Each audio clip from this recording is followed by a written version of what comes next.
Hello and welcome to post-match reaction to the Jaguares versus the Chiefs. This finished 27-30, and yes, it was that close, if not even closer, to be honest. Hi, I'm Paul, the guy behind DrivingMaul, your best place rugby predictions and opinion. And joining me is the real Mike Pullman. How are you doing, sir? Pretty good, man. How are you? Oh, not so bad at all. Right? If your heart stopped or slowed down since the end of that game yet? Oh, not really. I'm sort of trying to figure out whether the Chiefs were just really bad in that second half, or if the Jaguares were really good. But yeah, what a game! It was. We kicked off with at the start with both sides really failing to exit their own halves, which eventually led to a penalty, and which we had a bit of a penalty swap early on, which meant that it was 6-3 after 9 minutes. After that, though, the Chiefs could see there was space out wide.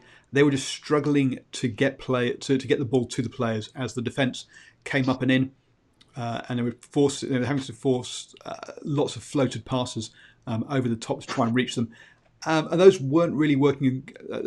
Very mixed results today from those kind of passes. Yeah, I think particularly the Chiefs in that first 15 minutes or so were just trying to invent too much. Really, they looked like they were a wee bit flustered. I thought Marty McKenzie was pretty poor when he did get involved at first receiver, but they cycled through the phases and they remained reasonably calm. So, but yeah, sort of trying a lot and nothing really happening. But credit that to some pretty good Jaguares defense. And they eventually managed to score with Dame McKenzie walking over. To me, it looked a bit like the Jaguares players thought the game had stopped. They would have stood still and let him walk through. Either that or he picked such an amazingly good line that they just couldn't get anywhere near him. Yeah, I think they were trying to claim as well a bit of obstruction there with Tyler Ardron sort of in the line, but it's a pretty clear try, and I think they just sort of went to sleep, and then you give someone like Damian McKenzie a half a second, he'll be over the line. So yeah, probably a situation of them just switching off and a bit of fatigue, I think, because they were just defending for so long through multiple sets of phases. So yeah, you got to have a bit more game awareness than that. Yeah, and after that we had our first proper exit from a restart, which was which put the Chiefs back into the Jaguares half, and the Jaguares really then spent the rest of that half struggling to keep hold of the ball. They knocked it on too many times, got turned over at the rucks, which gave the Chiefs and also they had problems with discipline, which basically gave the Chiefs a sort of 15-minute period of control, but the Chiefs just couldn't break down the defence and couldn't really get the points. In the end, it took a chip through that bounced off the post to be collected for the Chiefs to score. A little bit lucky, but I think he'd have collected it before it went over the dead ball line anyway, wouldn't he? Oh yeah, that chip kick move on the just before the 5 metre line's working really well for the Chiefs, who've scored about 3 tries this season off that same play. But yeah, I think that period of the game, the Chiefs were just probably guilty, I guess, of not taking the 3 points, but maybe they sensed that because of all the work they were doing on possession, the Jaguares were tiring. But yeah, you'd expect that sort of play to work anyway. Very short goal lines though over there in Argentina, so I guess hitting the post, sort of made it easier. But this is what this is what happens when you play in football stadiums. Is that generally football pitches aren't quite as long as rugby pitches, and so you end up with a small in goal. So that's kind of what we're going to find in Argentina. We then had Kramer getting yellow carded for multiple offences by the Jaguares. Now, one of the problems we have with rugby is is for new people understanding the rules. Here we are at half time. I think it was 5 penalties by the Jaguares, 6 by the Chiefs, and yet the Jaguares get a yellow card for multiple infringements. Sure, there were a bunch of advantages that happened, and quite a lot of their infringements were in the sort of the 22, the red zone, as it were. But felt perhaps a little bit harsh on the Jaguares when you were looking at the stats. Yeah, if you look at the stats, yeah, definitely it's very harsh. But a lot of those penalties that the Jaguares gave away were, when they were defending inside their own 22, and I think that had something to do with the lack of patience the referee had, and he did warn the penalty before. The one that went to the card, he said, one more, doesn't matter where it is, he's going to the bin. I really do think, though, that the Chiefs probably, because I take your points about their number of penalties, and they should have had somebody in the bin, either just before or just after half time. It was a real ill-disciplined performance from both sides for that period of the game there. Yeah, and the Chiefs survived a real late push by the Jaguares. The Jaguares hadn't really been in it for that sort of for like 10 or 15 minutes, but then they, with a man down, they get themselves at the other end of the pitch, kick to the corner because they can't really take the 3.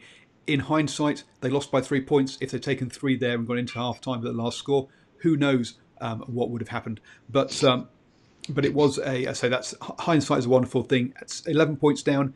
Yeah, it's hard to take the 3. You are going to kick to the corner even with half the game left. So they tried that, got hold up over the line, and they just didn't quite manage to get the points. So 6-17 at half time. To me, at this point, it was looking like the Chiefs had got this one pretty much wrapped up, especially when we came out in the second half, 41 minutes. So just straight after the half, the Chiefs do the right thing by putting the ball between the posts for another 3 points. It's 6-20. The momentum you feel is going against the Jaguares, and at that point, it looked like a comfortable win for the Chiefs. Yeah, definitely. I felt at half time, they were, even though they were only 11 points up, just the way the game was going, they were pretty much in control and everything was sort of working for them. But, the right decision, I guess, to go for the 3 to extend the lead especially just after the break. But I think I said on social media, they really needed to be looking to put the hammer down and go for that bonus point, which I don't think they got in the end anyway. But after that goal kick, I mean, they kind of went to sleep for the next 35 minutes. Yeah, in that first half, the Chiefs had 70% possession, 72% territory. They probably should have got more points in that first half. Second half, much more even. They got 46% possession, 44% territory, so a fairly even half from a possession and territory point of view, but not from a scoring point of view. The Jaguares were forced then that they couldn't go for sticks. They had to be going for the corner. They did go for the corner. A couple of line-out mauls, both times with advantage. The second one, they decide to put a crossfield kick in and some pretty good skill to collect and get the ball down before he ran out of space in the corner there. And 13-20, the comeback was on. Yeah, and it's just the that sort of flair of Argentinian rugby, and risky move. I think they had the advantage anyway, but it worked down, and at that point, they were really starting to get their tails up, and similar to the Wallabies, when Argentinian sides, get a sniff, their whole game just seems to go to another level, and yes, they might start panicking and throwing 50-50 passes, but the intensity just seems to go, at least another 25%. So at that point, I was like, here they come. So yeah, here they come. But I felt they were my notes on my book at this point say Jags trying to bash through too much, Chiefs trying to get wide, but floated passes an issue. Yeah, the Jags really were trying to use their 1 out, 2 out runners Yep. to bash it through, and they weren't getting much change. Um, they, but then they had a great kick down into Blues territory, which bounced which trickled out, giving the Chiefs a line out in their own 22. Now, this Chiefs line out had been functioning today, but it's not a reliable line out by any stretch of the imagination. Harris, I mean, he wasn't throwing it at this point, but Harris has got one of the lowest percentages of line out throwers. He'd been replaced by this stage, but even so, a not straight throw in your own 22 is just criminal, and that gave the Pumas the territory to the scrum. 4 phases later, they bash over under the posts. So suddenly it's 20 all, and it's game on with after 55 minutes from a game that looked like it had been lost. Yeah, a bit of an elbow to the face off the side of the ruck there from Brad Weber as well. He got tackled and sort of fair tackle, I think, and someone just trying to clear them out, and he switched the elbow over and smacked the dude in the face. But yeah, I mean, to not throw the ball straight when you're defending your own line, yeah, it's pretty unforgivable. Especially, I think it was his first throw off the bench though, but yeah, maybe not practicing enough during the week or something, and again that will cost you, and that's just something that when you compare to the likes of the Crusaders, you just don't see those same mistakes. So yeah, pretty poor. Yeah, I mean, both sides made pretty poor mistakes. I mean, following that, the Chiefs then block a player under a kick, which the Jaguares player may have made a bit of a meal of it. But hey, if you're going to be blocking players under kicks, you're likely to give away penalties. That gave the opportunity for the Jaguares to go down into the 22, but failed to get over the line at the 5-metre scrum. They got held up over the line. Then a 5-metre scrum got disrupted, and an opportunity went begging for them. The Chiefs then the Chiefs then went down the pitch, put over a 3 to calm some nerves, and it looked like the Jaguares forwards were starting to get a bit tired. You saw them. You quite often saw the player who tackled hanging around behind the ruck, offside, keeping himself out of the way of the ball when he should have been rushing to get back into the line.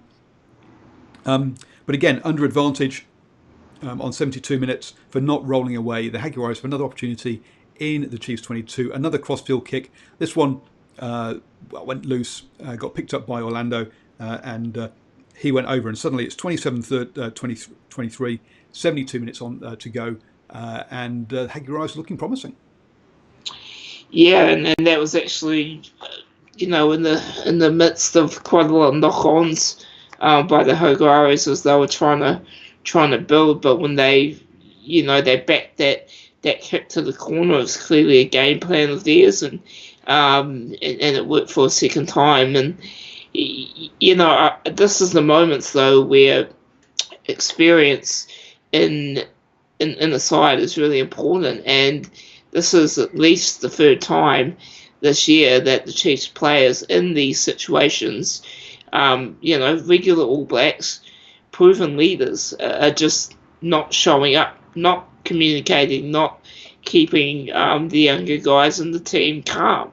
And when that happens, a side like the Jaguares, who, okay, they've got quite a few Pumas in there, but not the same level of experience. And you give this side a sniff, they'll take you every day. Yeah, and the Jaguares then let themselves down with a penalty from the restart.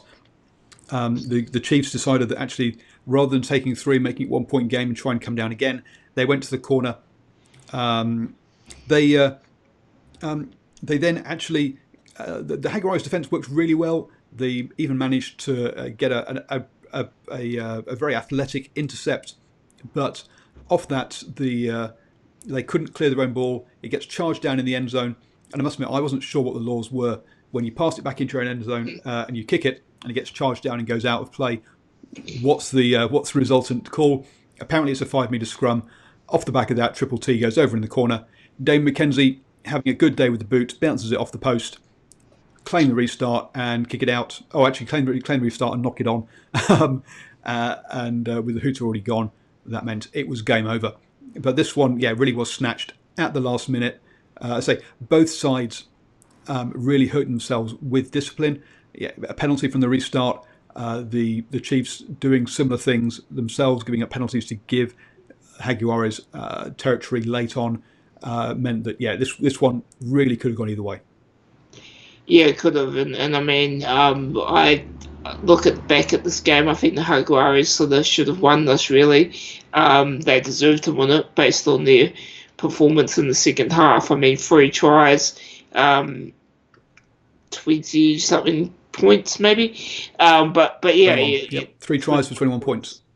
Yeah, they thoroughly deserve to come away with victory, and really the Chiefs just sort of that last scrum there, taking advantage of an attacking situation and getting it done. And McKenzie, Damien McKenzie at least looking really good off the tee. I think his whole game has improved or gone back to what it should have been, when he switched to 15, and I really hope that they keep him there. I think I'd say he'll be taking the next game off, maybe if it is against the Lions the next game, I think. But yeah, that they'll go into the spy. Chiefs will go into the spy.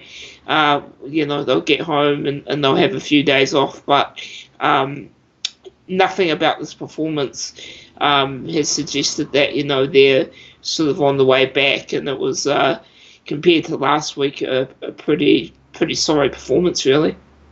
Yeah, I mean, both sides say error strewn, which is one of the things we're talking about. Players, I mean, obviously Dame McKenzie looks much more comfortable at fullback, where he can inject himself and get involved as and when he wants to.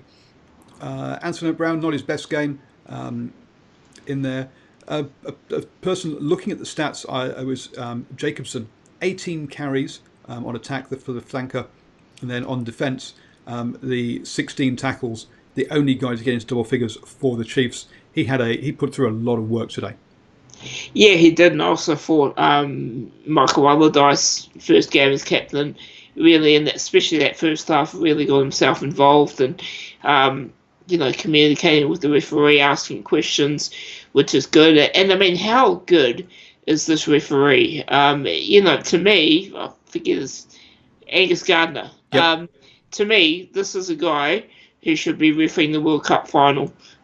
He is just so professional, so good to the players. He doesn't treat them like they're any different or that they're below him. He's just very clear in his instruction. And every game I see this guy ref is always you don't really walk away feeling, hey, there's been a controversy here.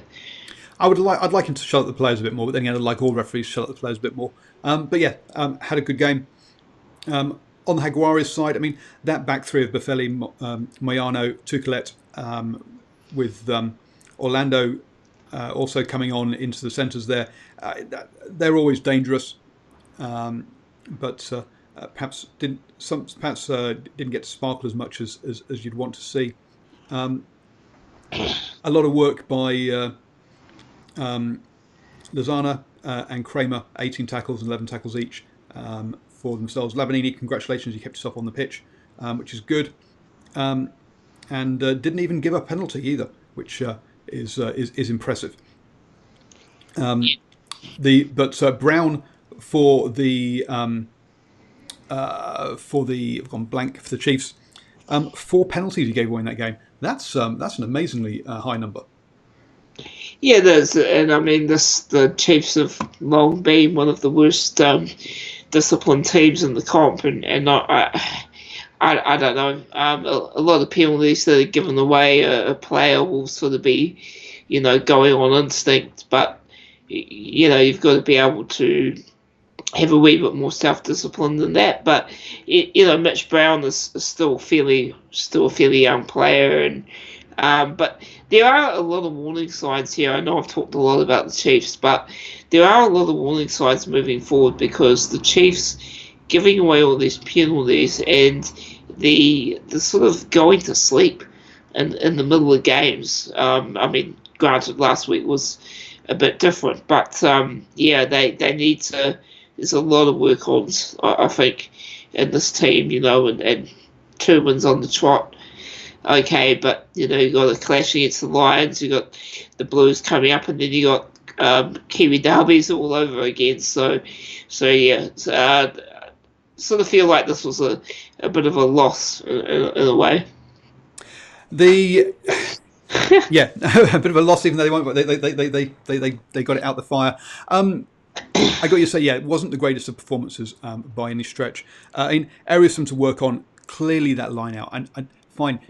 They lost 2 today against a very good line out in the Jaguares. The Jaguares also lost 2 as well. So you could say, hey, it stood up today. Yes, it's when it fails. It definitely cost them with that non-straight one with the player just coming straight on the pitch, as you say. But things like that need to get nailed down. Having the worst line out in the competition is always going to hurt you. Especially when you come up against the derby games.